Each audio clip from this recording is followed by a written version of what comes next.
daily. Tried to record this once, so we'll try it again. I had some technical difficulties. But I'm doing a recap of the Nightblade healer build. Somebody had asked about it, so I just wanted to do another video recapping it. This video is going to be a slightly different than the original. And the only reason being, he had a question, how do I push out more heal? Now, typically, and to answer this question, with all honesty, typically I like to go with a sword and board, because the board will actually give you a little bit more defense and max magicka, so it kind of offsets, but it doesn't actually increase the healing capability. If you want to actually increase the healing capability, I would opt for two swords instead. Just note that you're not going to have the defensive capability the board gives you, and because you lose a little bit using a board, but for me personally, I much prefer using sword and board back bar on all of my healers. But for this run, we're going to do the dual wield. Okay, kind of simple setup here. I go with a 5-5 switch on all of my healers.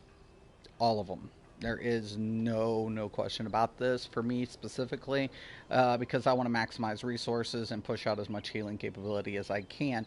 Resource management is very important when it comes to the healer.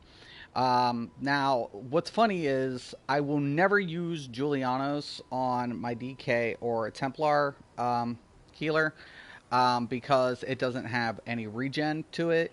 But for the Nightblade, you're kind of stuck with it, unless you get Combat's Physician or another DPS set that can kind of keep up.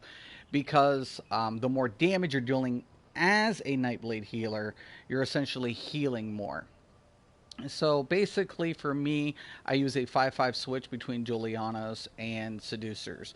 Now, you can go with the Eyes of Mara, which would also increase your healing capability because you get that extra spell damage. But for me specifically, I like the regen. The more regen I have, the less likely I am to bottom out. And that's the one thing the Eyes of Mara doesn't do. It gives you only one bonus to the regen, where the Seducers gives you two. So I opt for the Seducers because, once again, it's not always about how much healing, but how much healing you can do consistently.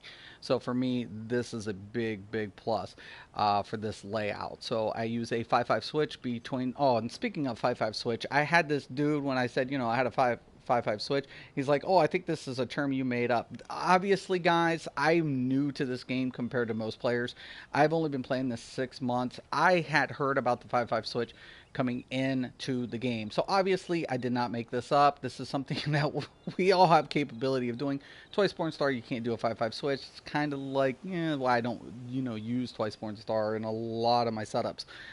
Because you're limited. You have to stick with 5 on both bars. For the healing, I don't, because I have to switch out because I gain the bonuses of both different sets depending on my rotation.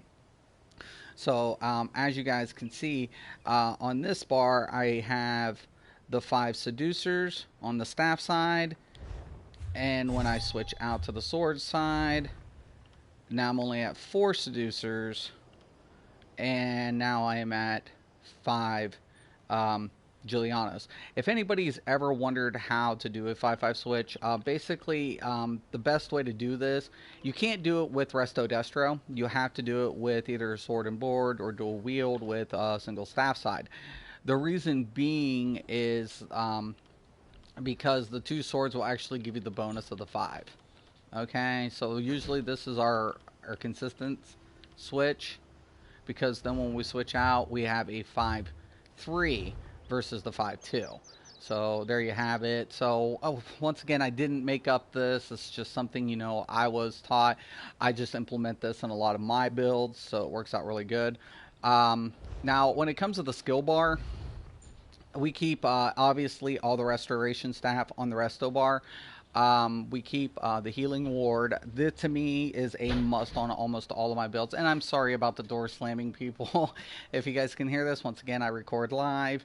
But we also have healing springs. I use combat prayer. It's a no-brainer, especially in your trial runs. Siphoning tax I use on this bar. This also increases my healing capability, because when we take a look at the passive, For Soul Siphon, each siphon ability I have on a bar increases my healing capability by 3%. This increases all of my healing capabilities for all of these. Okay? Also, I have Reviving Barrier. For me personally, I'll switch between this and Replenishing Barrier depending on the circumstances.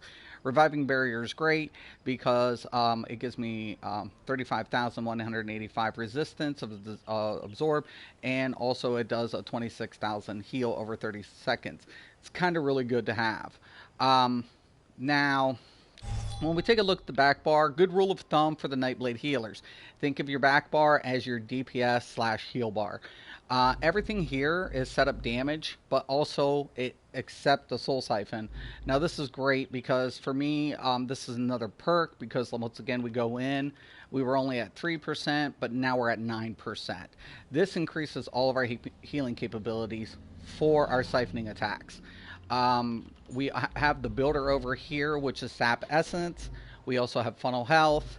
We have the Refreshing Path and Mystic Orbs. The reason I don't use the Healing Orbs is because this acts as a utility for magic DPS, especially in trials. It's a very, very well utilized tool because Nightblades don't have the utilities Templars have.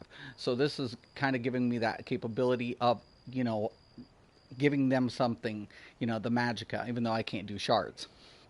Obviously, I keep Inner Light on both bars. So this is all healing, except for this, and it's also increasing my healing capability.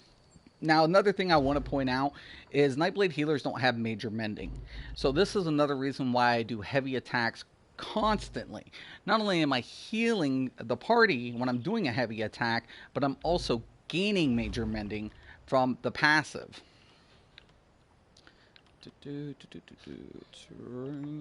Right there. So during the essence drain, anytime I'm doing a heavy attack, I'm gaining that major mending. So you can get it even if you're other healing rolls, especially if you're the sorcerer or the Nightblade. This is essential. This is a must. You have to do a heavy attack to gain the major mending. When you switch over to the next bar, it's going to affect all the healing capabilities of your siphons. Okay, so it's pretty simple. So yeah, pretty much in a nutshell, it's how we roll. Now, I'm also a vampire. It's kind of funny because a lot of people always ask me, you know, why are you a Dunmer? Better yet, why are you even a vampire? Well, the only reason I am a vampire is because I get the regen, right? It's kind of very important for me because once again, I'm a healer. Yes, I have the seducers, but the more I can recover, the more I can go ahead and keep the healing up. So I get this on top of the bonus for the barrier. Because when we take a look at the support tree passive, I'm getting an additional 10% on top of that. Because that is the best thing about it. Now, because I am a vampire, the Dunmer's perfect because what the Dunmer actually does is gives you a resistance towards flame. Now, it's broken down into the numbers, but it definitely offsets that. So, with the vampire, now I can allocate the rest of the points in the champion system. Now, when it comes to the champion points, this is a very finicky build here, guys. So, I opt 10% into Blessed. I also go ahead and opt 10% into Elfborn. But the major thing I want to keep in mind is I have to deal damage to heal. The more damage I'm dealing, the more essentially I'm going to heal for with my siphons. This is why I opt 18.5 into Elemental Expert. Now, when it comes to spell erosion, it's a no-brainer. If you're going to deal any type of damage, you need penetration. Once again, a lot of people like to opt with the Sharpen, but I use the Nirnhorn. Why? Because I put the penetration into my builds. No matter what build I'm doing, I always have some sort of pen, so it doesn't even matter. So for me, I want to optimize DPS, and I want to use that erosion. That's not going to help me with my resto, but it's definitely going to help me with my siphon attacks. We put 10 into Staff Expert. Why? Because the more damage we're going to deal with the staff, the more essentially it's going to heal for. Because remember, we got to do heavy attacks to gain major mending. Also, we have Precise Strikes, because with the weapon crit, it's going to deal more damage. Also, it's going to heal more. No brainer. Now, I go ahead and I put about 15 in Ironclad, because as a healer, the last thing I actually want to happen is for me to actually get stunned or disoriented or anything. Of course, I do have resistance because I PvP and I don't like to get critically hit. So that's why you see those points down there. And of course, in my PvP armor, I do set things up differently. Now, as you can see, even though I'm a vampire, I really want to push more into the elemental defender. I never go 100 points into anything, but being a Dunmer, I do have that little 2000 buff, so I opted. Now, this completely negates that effect, so I'm not actually going to get any additional damage to the fire. Now, with the Hardy, obviously, there's a lot of NPCs that are going to do physical and poison damage, so we want to go ahead and negate that as much as possible. This is a big one, Bastion. Bastion is used for your healing ward. I can't stress enough how important it is to have a couple points in your Bastion. If you're going to use the replenishing barrier, or if you're going to use healing ward, this is essential, especially if you're a Dragon Knight healer. Bastion gets pumped up even a little further than that. On Magician, I reduced the magic cost by 8.4. I do not have any reduced spell cost on my jewelry. I pump up in the spell power into 174. So to help me with this a little further, I'm going to go ahead and put 8.4 into the Magician.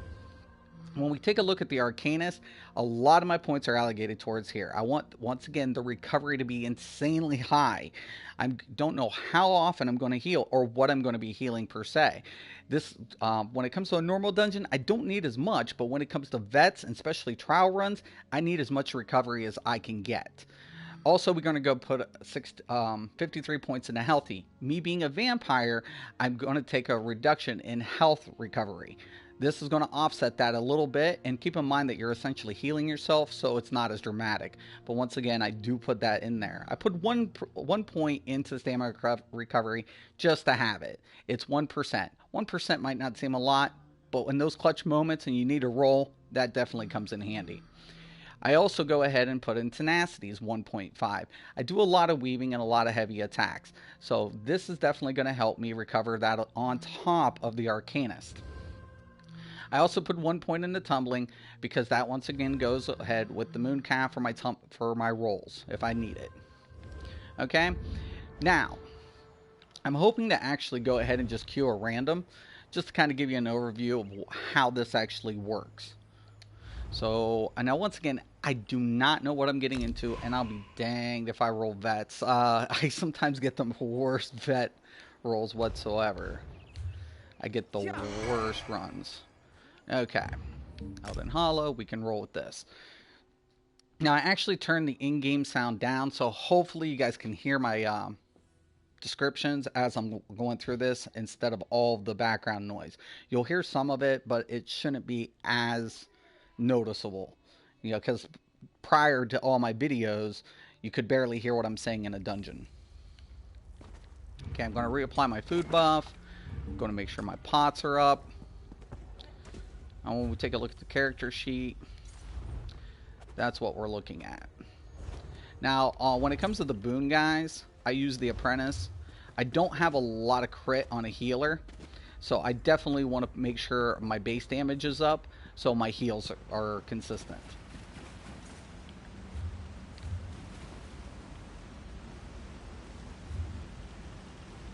I don't know what I'm getting here.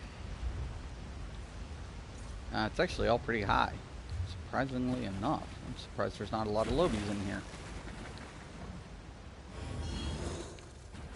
This should actually be a pretty quick run, even if everybody enters the dungeon. Now, I'm not actually going into voice chat because I don't want to put people, you know, on the spot and be like, hey, by the way, you're on YouTube live as we speak. By the way, everybody, I am checking into AA, Assholes Anonymous. I just don't know if they'll accept me. I'm a pretty big asshole. Anyways, so...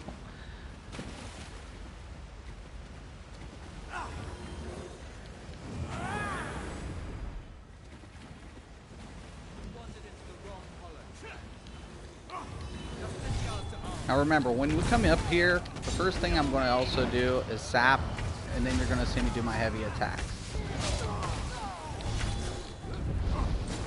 When I do this, it's going to give me that major mending. And once again, like I said, I do opt for the shield most of the time, so the dual wield it will definitely push up your healing capability, but I like the defensive, well, especially when I'm in a trial or vets. I love the defensive capabilities, as you know, with the shield.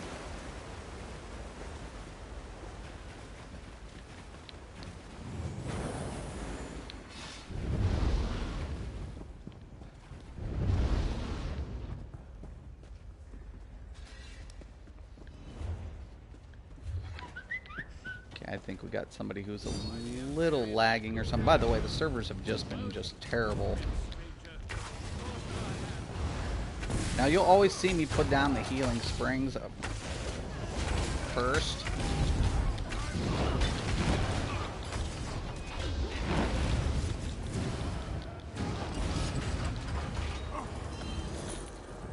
Now this is by far probably, if you have a problem being a healer because you think it's boring, you definitely want to go with the Nightblade healer. Really fun, very effective, and once again, I can't really stress how well the devs do.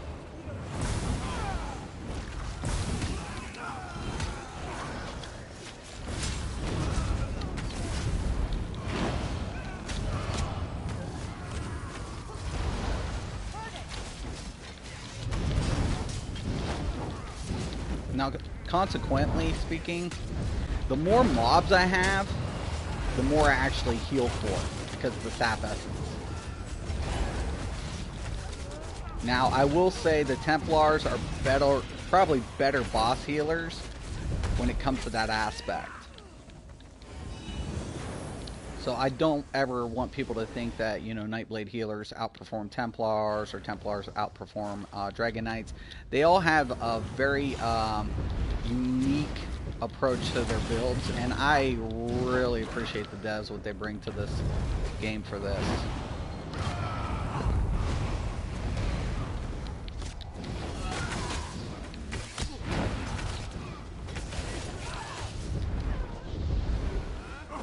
Now, as you can see, I go through a lot of magicka, but it's not just because I'm healing, it's because I'm also dealing damage. Once again, this is why regen is very important for me.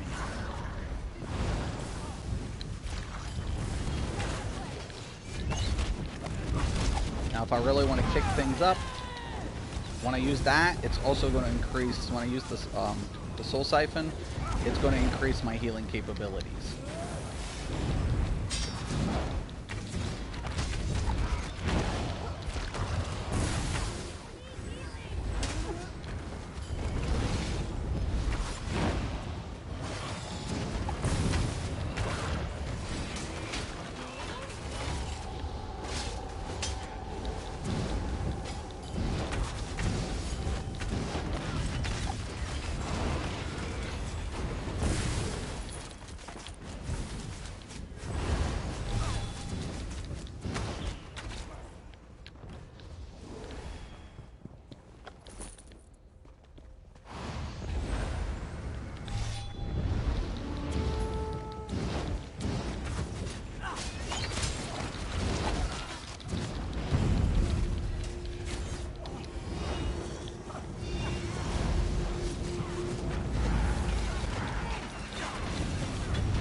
Usually I use the Reviving Barrier for boss fights. And if you're in a trial, you definitely want to make sure who's got what barriers and when they're calling them out, especially with Warhorn. I actually will take off my Soul Siphon for Warhorn. You know, it's always good when healers and tanks are popping those versus the DPS. The DPS, you really want to optimize their ultimate capabilities when you're blowing the Warhorn. I don't know. I think they're going to skip the one mini boss.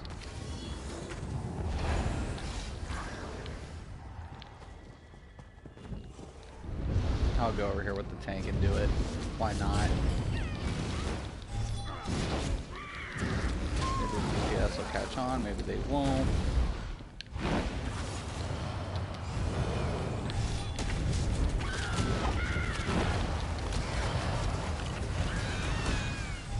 Now, anytime I'm running really desperate, when I hit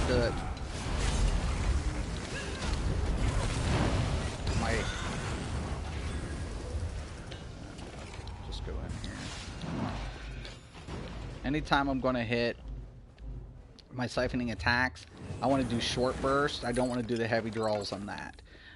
The reason being, you do get more magicka for heavy attacks, but you're not optimizing the siphoning attack. Siphoning attacks actually will give you more for each light attack you do versus heavy attack.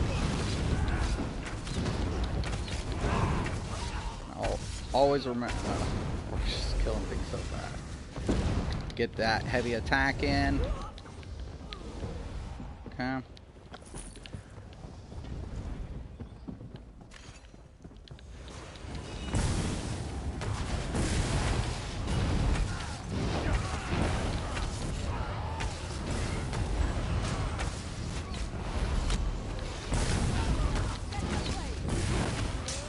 Now, obviously, I don't think we have a real tank here, because I'm pulling a lot of aggro.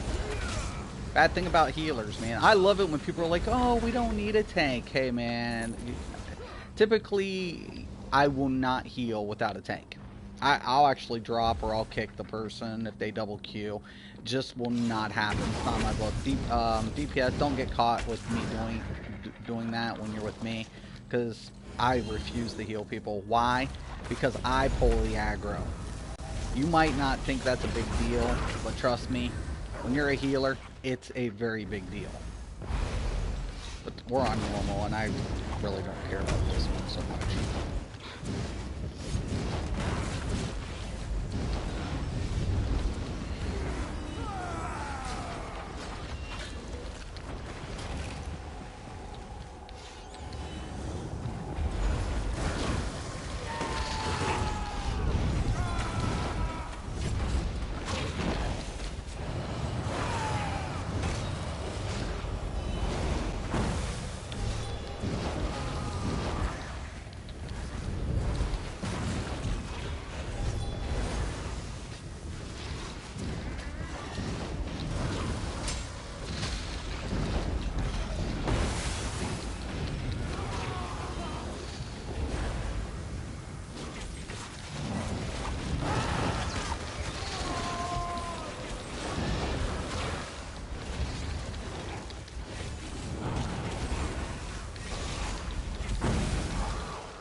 Okay.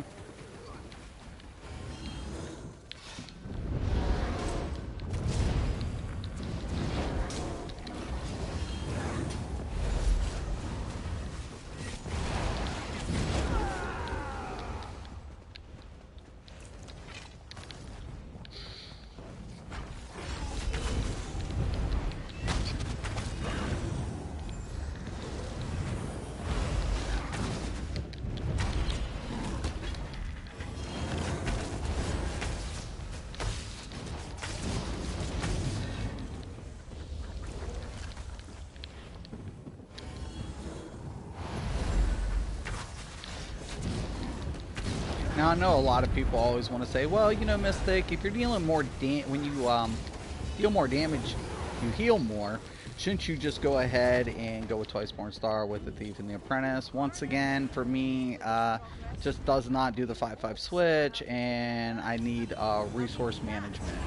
So this is why it's not even to me a consideration. I would imagine it could work. I'm not saying it wouldn't whatsoever. It's just, to me, it's not kind of practical in certain scenarios.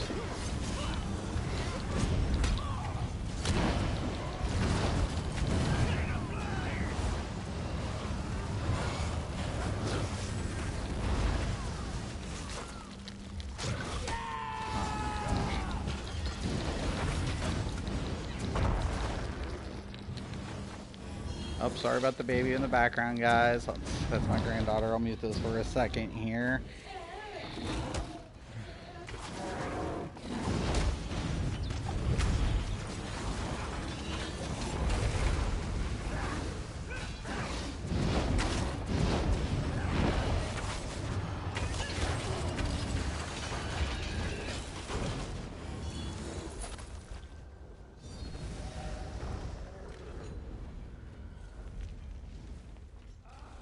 Okay, I'm back. hear anything. Alright, let's get my volume down.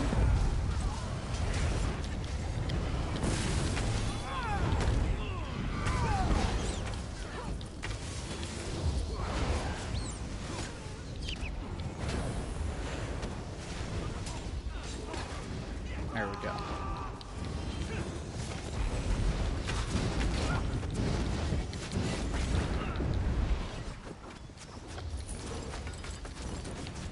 Now, for anybody who's not aware of other healers in this game, that is the most frustrating aspect. Here's a good story. Okay, so I've been doing trials, and I actually got picked up by this guild, you know, and I actually brought my Dragon Knight healer.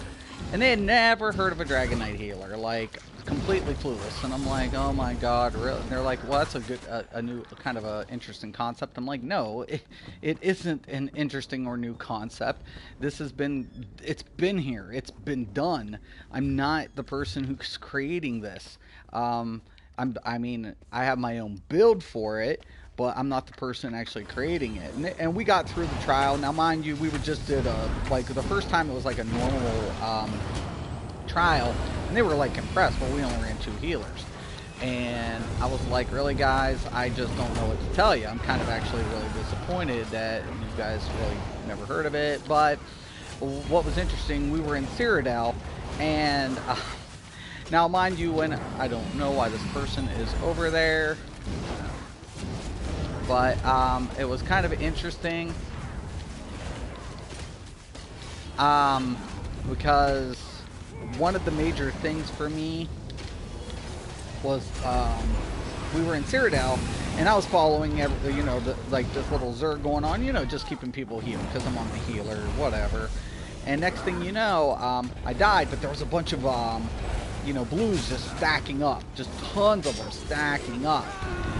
And I'm telling them, hey, you know, by the way, you guys might want to be careful. You know, the blues are, you know, stacking up. They're about to hit, you know, it's by Chowman.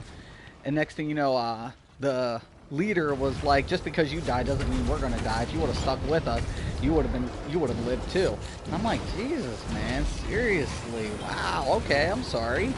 And next thing and I feel like I'm an asshole most of the time, but really, whatever. So, anyways, I'm like, okay, whatever. He's like, well, we're not going to die. We're all together. We'll be fine.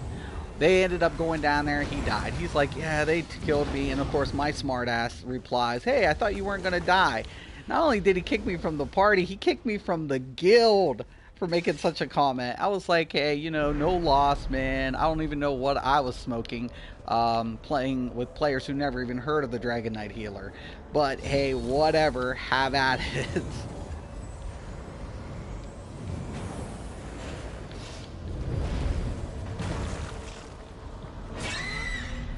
I mean, that looks like something out of a horror movie. When you walk up to her and she does that face. These do such a good job.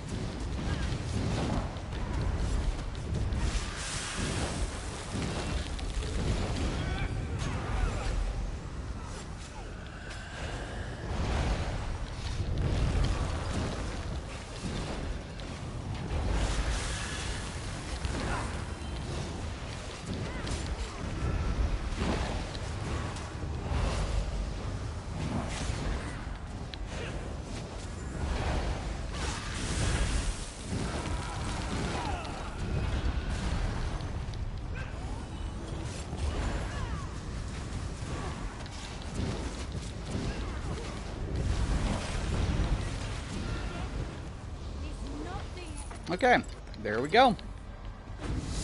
Hope you guys liked the video. Sorry about, you know, a couple of the interruptions. But if you have any questions or comment, post below. I will try to get to them as quickly as possible. I do want to thank everybody for watching. And once again and always, thank you and have a nice day.